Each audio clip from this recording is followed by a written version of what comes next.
Quran Surah Al-Fil ayat 1-5 mengatakan, "Tidakkah engkau Muhammad perhatikan bagaimana Tuhanmu telah bertindak terhadap pasukan bergajah?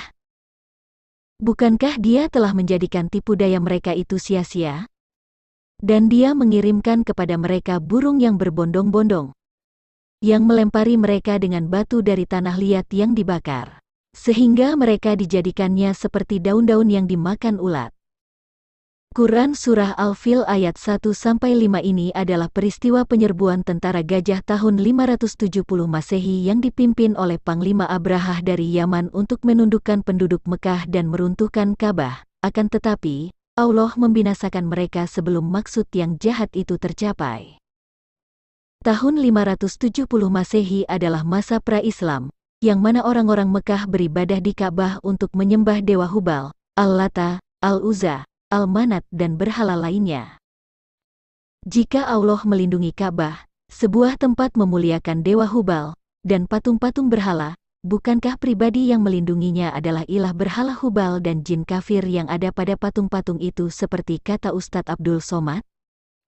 Pada Quran Surah An-Naml ayat 91 sangat jelas ayatnya yang memerintahkan untuk menyembah Tuhan negeri Mekah, dan pada Quran Surah Al-Quraisy ayat 3 juga memerintahkan hal yang sama.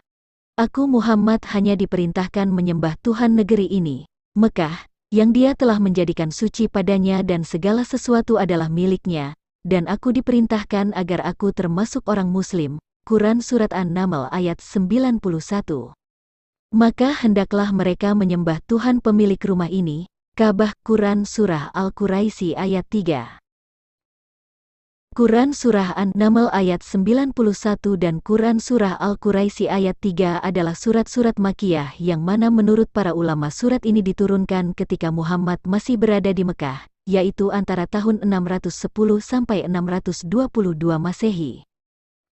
Kalau berhala-berhala di Ka'bah baru dihancurkan oleh Muhammad dan pengikutnya pada tahun 630 Masehi, bukankah pada tahun 610 sampai 622 Masehi Ka'bah masih tempat pemujaan kepada Dewa Hubal, Al-Lata, Al-Uzza, Al-Manat dan ratusan patung lainnya? Dengan demikian, bukankah Quran Surah An-Naml ayat 91 dan Quran Surah Al-Quraisy ayat 3 adalah perintah untuk menyembah Dewa Hubal, Allah sesembahan Bani Quraisy sejak zaman jahiliyah? Penyerbuan Mekah oleh pasukan bergajah. Perjalanan pasukan bergajah dari Yaman. Menurut pihak Muslim, pasukan bergajah dari Yaman berangkat dari Sama'a ke Mekah melalui Najran, Asir, Baha, Taif dan sampai ke Mekah.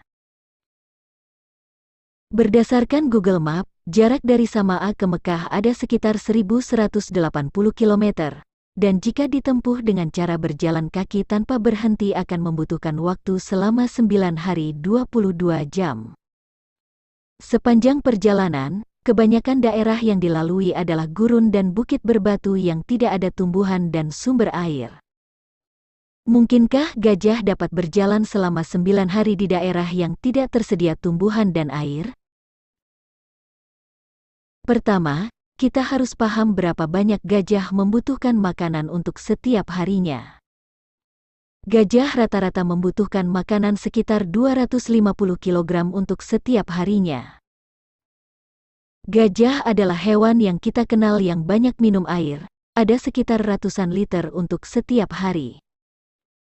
Dengan demikian, apakah masuk akal ada pasukan bergajah dari Yaman menyerang Mekah yang berjalan selama sekitar 9 hari di daerah yang jarang ada tumbuhan dan air untuk kebutuhan gajah? Atau, apakah Quran Surah Al-Fil ayat 1-5 ini fakta sejarah atau hanya dongeng?